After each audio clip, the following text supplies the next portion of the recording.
Giornale Giovana Felice.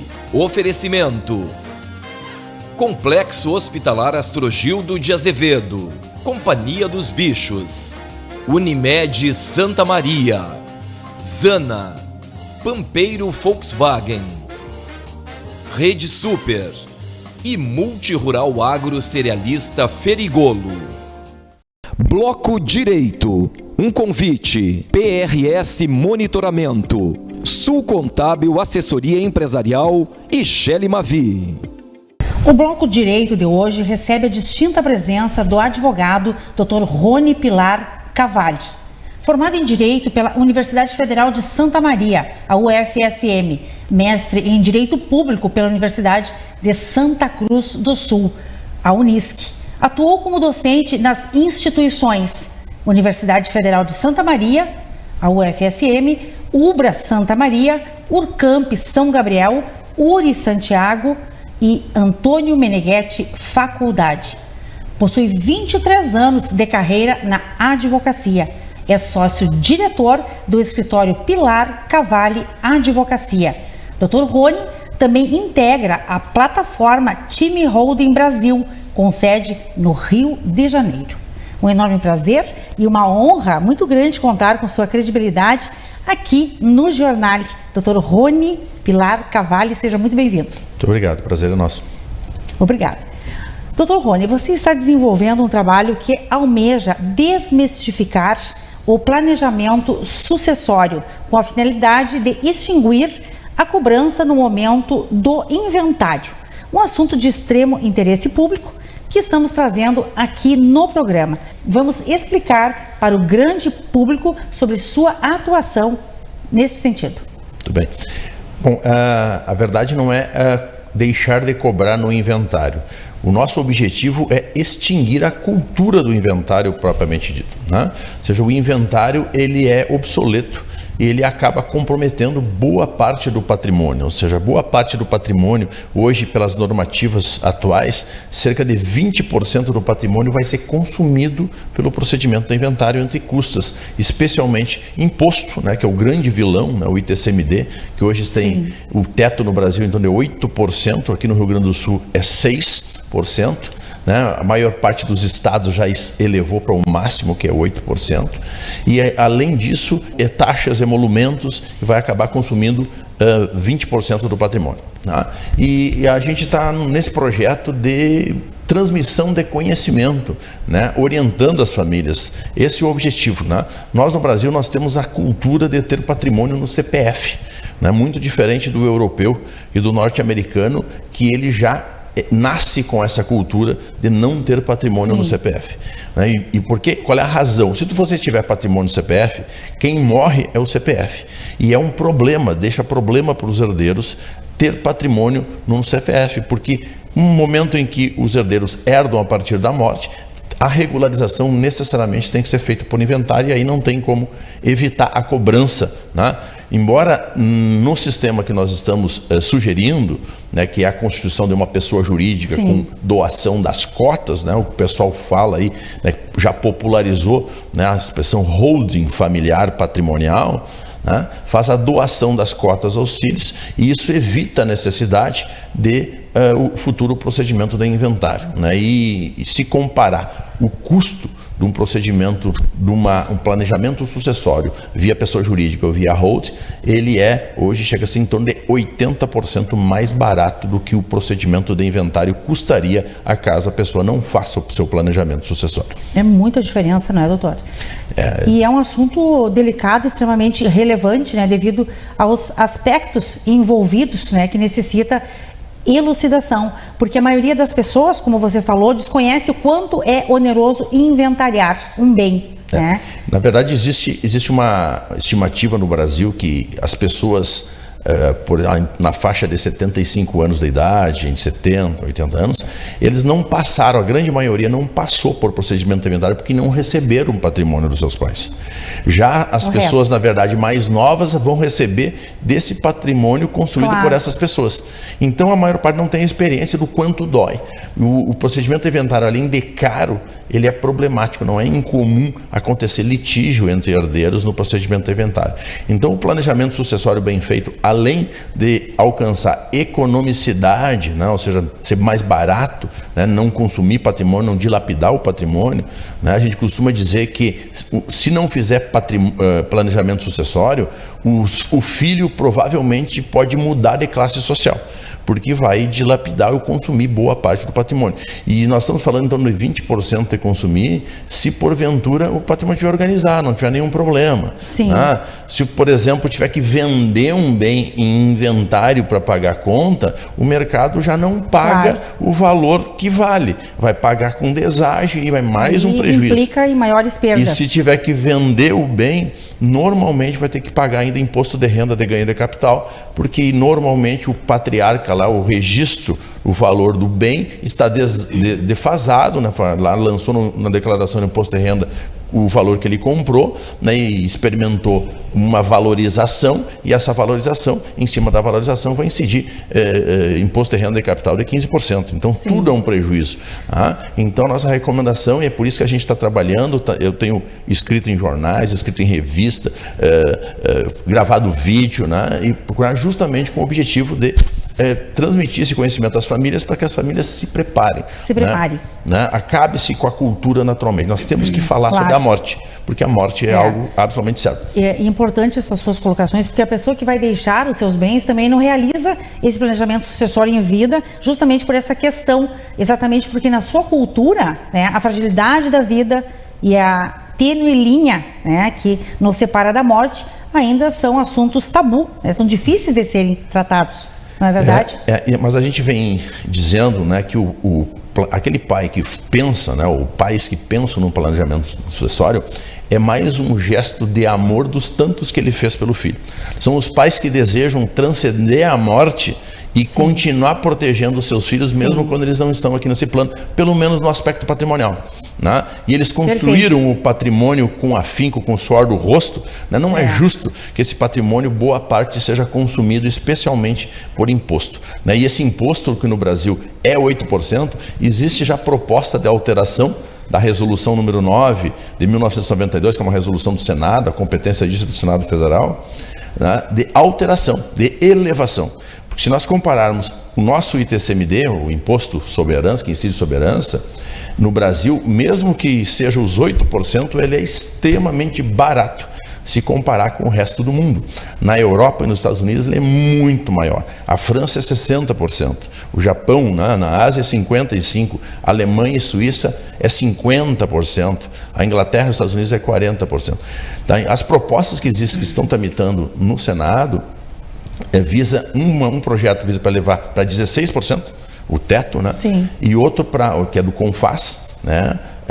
Para 20%. Mesmo que seja elevado para 20%, se nós compararmos com o resto do mundo, ainda vai ficar barato. Então nós temos quase convicção, não sabemos a hora, mas que será aumentado o posto. E aliás, inclusive, após a pandemia, já tem sugestão da OCDE, ou seja, essa organização que o Brasil faz parte, né, é signatário. A recomendação que, como os governos precisam de mais dinheiro em razão da pandemia, que uma das fontes é aumento do imposto de herança. Então, deverá vir. Além desse, mesmo que não venha nesse tempo, a verdade é que o patrimônio imobiliário está experimentando muita valorização. E, portanto, mesmo na atual normativa, a base de cálculo está cada vez maior. E aí cada vez se torna mais caro, por isso que cada vez mais as pessoas têm que se planejar e não deixar patrimônio no CPF sem fazer um planejamento sucessório adequado e acabar com o inventário e não fazer com que os seus filhos sejam submetidos a esse, né, abalo, além de estarem abalados psicologicamente com a perda do ente querido, do pai, da mãe, ainda tem que enfrentar um procedimento de inventário que vai consumir boa parte do patrimônio que o pai construiu e que gostaria dele deixar em vida. Como você falou, é um ato de amor aos seus descendentes. Com certeza. Né? Especialmente. Doutor Rony, e quais as soluções, né? Vamos aprofundar mais em relação às soluções que o seu escritório oferece para o modelo ideal em relação ao planejamento sucessório. O planejamento sucessório ele tem diversas formas de ser feito, né? Existem os planejamentos mais obsoletos que a gente não está recomendando, pelo contrário, a gente tem criticado, né? Já se fazia planejamento sucessório com doação dos bens com reserva de usufruto, mas a doação do bem com reserva de usufruto praticamente custa o valor do inventário e principalmente, né, os patriarcas perdem o controle do patrimônio. Sim. Porque uma vez doado, a propriedade será dos filhos e se eles precisarem desse patrimônio no final da vida, terão que pedir autorização dos filhos para vender. Aí pode ocorrer uma complicação. Uma complicação, né? E o que a gente está sugerindo é justamente a constituição de uma pessoa jurídica, a transferência do patrimônio da pessoa física para uma pessoa jurídica com a doação das cotas sociais dessa pessoa jurídica ao filho, isso aos filhos, aos herdeiros. Isso evita a necessidade do inventário. E principalmente, né, além de evitar, a gente clausula essas cotas sociais de uma maneira que os patriarcas continuam com o total controle do patrimônio até a morte, inclusive podendo desmanchar, vender, fazer absolutamente muito diferente da doação, a doação dos bens. Né? Então, essa forma que a gente está sugerindo é uma forma... É um modelo totalmente seguro. E existe naturalmente dentro desses modelos, né, ou seja, né, tem vários profissionais que trabalham, existe desde o modelo mais simples, ou seja, a constituição de apenas uma célula, que a gente diz, apenas uma pessoa jurídica, com a transferência do patrimônio para dentro dessa pessoa jurídica e a doação das cotas, e outros modelos um pouco mais sofisticados, que se constrói mais de uma unidade, mais de um CNPJ, e quanto mais sofisticado, mais apurado é o sistema, maior economicidade a gente consegue entregar. Né? Num sistema que a gente está fazendo, que é o chamado sistema de 3 células, né? Praticamente a gente consegue quase que fazer que o ITCMD desapareça, ou seja, é muito mais econômico, fica 85% mais barato do que custaria o procedimento de inventário se as famílias não fizerem absolutamente nada. Então, o que a gente sugere é a constituição da pessoa jurídica e transferência dos imóveis dos bens, né, dos ativos, para dentro de uma pessoa jurídica com doação das cotas sociais aos filhos. Doação das cotas. Então, é um assunto que temos que reforçar aqui, que no sentido de solucionar essas questões de herança, então, doutor, esse planejamento sucessório, ele visa extrair os bens da pessoa física, né, ratificando, e transfere para uma pessoa jurídica com a garantia de todos os bens, né, igualmente. E o controle fica com os patriarcas até a morte. Isso. E, na verdade, soluciona, mais importante, além de dar solução à sucessão, porque não vai existir mais o inventário, os bens ficam muito mais protegidos dentro de uma pessoa jurídica do que na pessoa física. A gente também vem sugerindo, especialmente, que profissionais, independentemente de planejamento sucessório, constituam pessoas jurídicas que sirvam de cofre para esse patrimônio e separem a sua atividade profissional dos bens, né, colocando os bens de forma protegida. A gente que trabalha no mercado, diversas espécies de profissionais, não estão livres de um revés financeiro.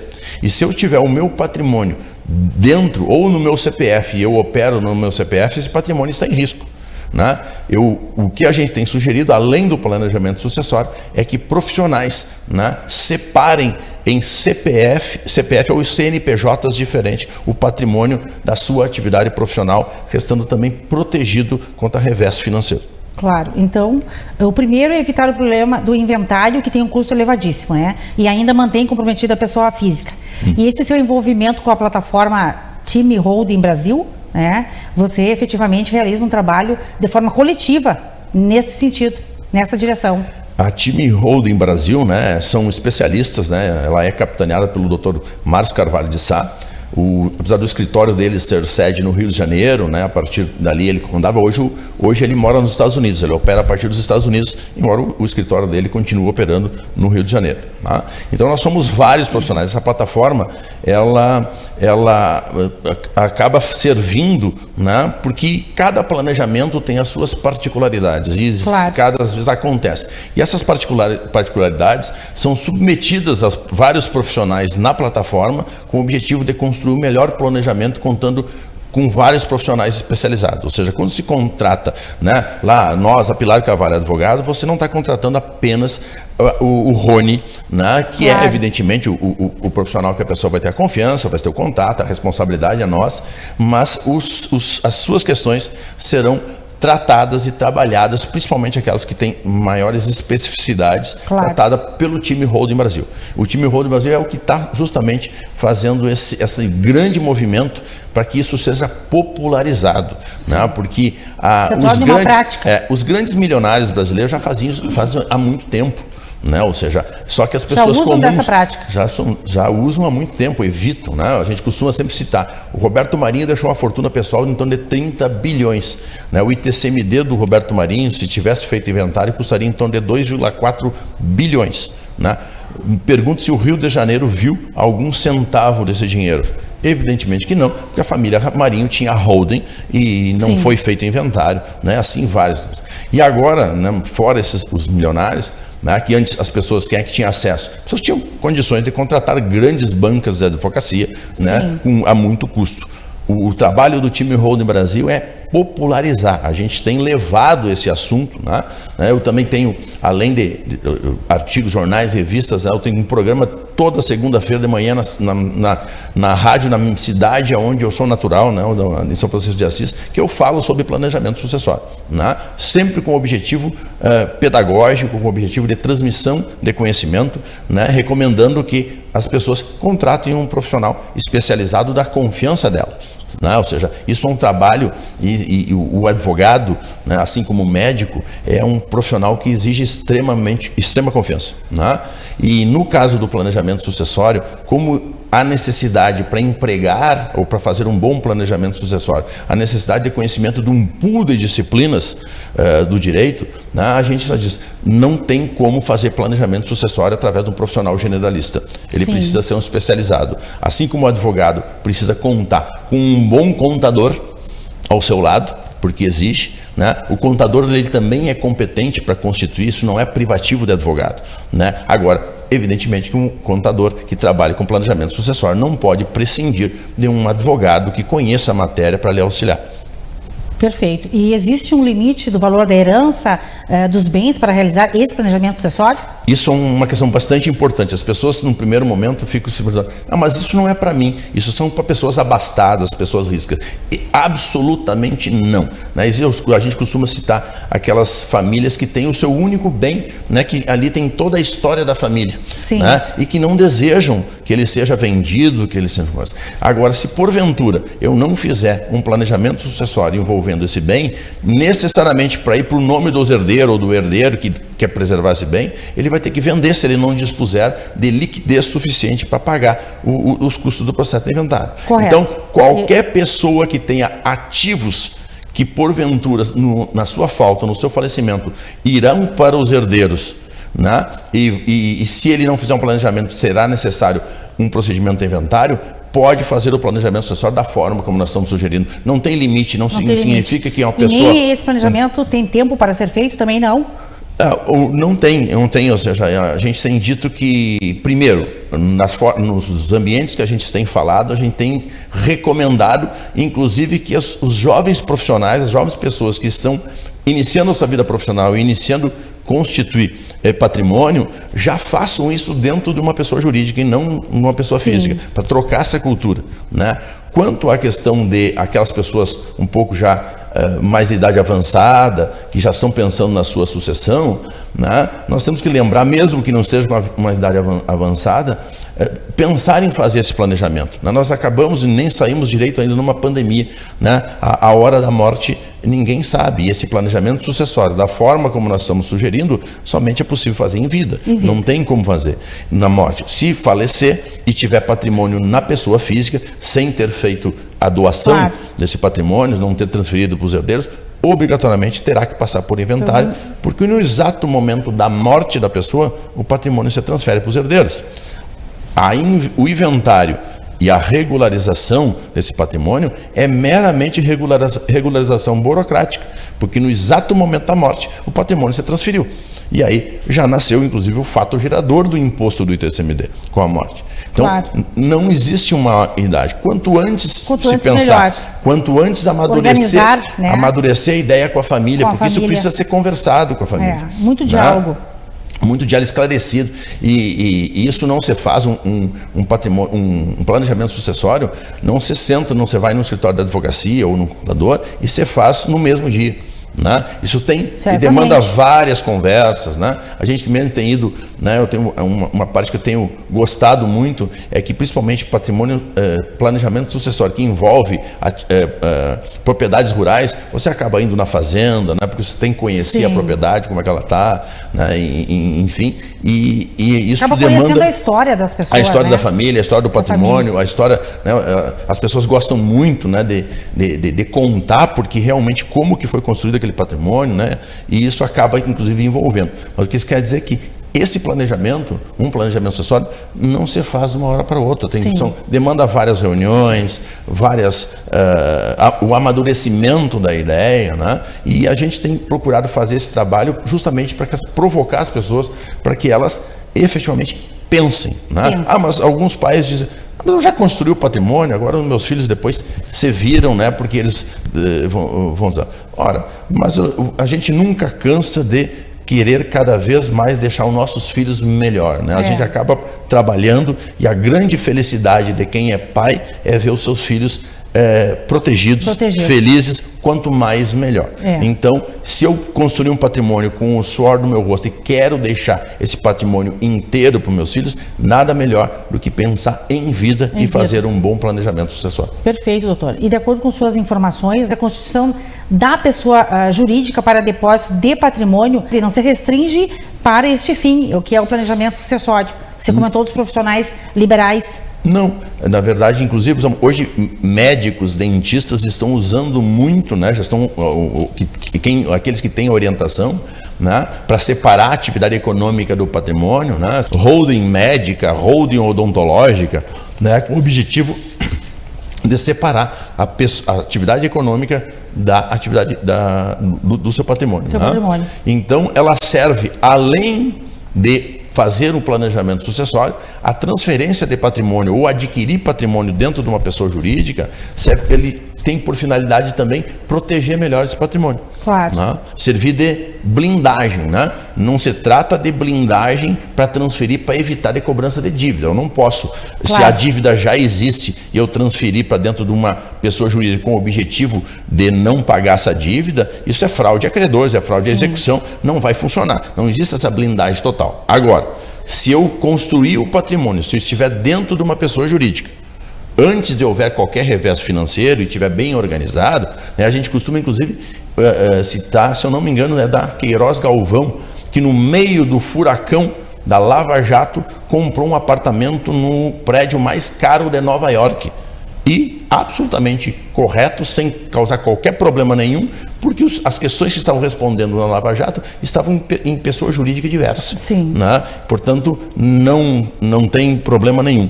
Né? Então, ela serve, além do planejamento, para proteger contra eventual revés financeiro. São questões formais, né, de ordem administrativa e financeira que devem ser consideradas, né, por esses profissionais liberais, que são muito bem sucedidos, né, e muitas vezes não destinam um tempo, eles não têm tempo para resolver esses interesses familiares tão importantes, né, que trará segurança ao seu patrimônio e à sua família. A gente tem chamado a atenção principalmente dos médicos. Os médicos trabalham muito, né, e são profissionais bem remunerados, acabam adquirindo um patrimônio, construindo um patrimônio ao longo da vida. E eles não têm tempo, e eles não têm, na verdade, sequer cabeça e muitas vezes nem disposição a organizar, a se preocupar com isso. Então eles precisam que alguém faça para eles. Buscar essa assessoria. Né? E a solução para esses profissionais é, com certeza, transferir o patrimônio. A gente diz, na verdade, assim, essas pessoas jurídicas, dessa forma que é construída, elas são como os verdadeiros cofres, aonde o patrimônio fica depositado e protegido. Exato. Doutor Rony, teríamos muito mais a falar, né, sobre este assunto tão importante, mas obrigada por permitir levarmos aos nossos telespectadores esses assuntos da sua competência, né, através dos seus esclarecimentos, passarem a compreender melhor sobre planejamento sucessório. Foi um imenso prazer tê-lo aqui no Jornal e obrigada pela presença. Prazer é nosso. E volte sempre. Muito obrigado. No bloco Saúde e Bem-Estar, uma entrevista com o médico urologista Dr. Fabrício Lemos. Volto após o intervalo.